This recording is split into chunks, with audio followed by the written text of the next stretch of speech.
Hello ಹೇಳೋ ಮಚ್ಚ. Exam ನಾಳೆ ಮಧ್ಯಾಹ್ನ ಇರೋದು. ನಾಳೆ ಬೆಳಗ್ಗೆ ಬಸ್ಸಲ್ಲಿ ಹೋಗ್ಬೇಕಾದ್ರೆ ಓದೋಣ ಬಿಡ. ಹಾ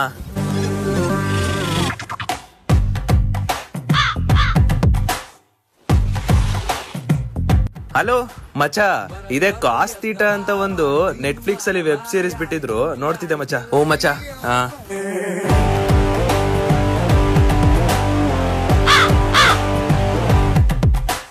ವಾಚ್ ಉಲ್ಟಾ ಓಡ್ತಿದೆ, ಇನ್ನು ಸ್ವಲ್ಪ ಟೈಮ್ ಇದೆ, ಎಲ್ಲರೆದುರುವಾಗ ಬೇಡ ನೀಜು. ಮಚ್ಚ ಮಚ್ಚ, ಇರೋ ಪಬ್ಜಿ ಆಡ್ತಿದ್ರು. ಒಂದು ನಿಮಿಷ, 1v3 ಕ್ಲಚ್ ಮಾಡಿದ್ದೀನಿರೋ. ಓ ಇನ್ನೊಬ್ಬ ನಾಕ್ ಮಾಡ್ಬೇಕು. ಮತ್ತೆ ಮಾತಾಡ್ತೀನಿ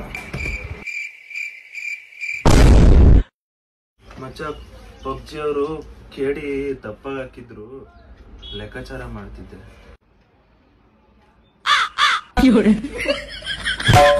What the headshot?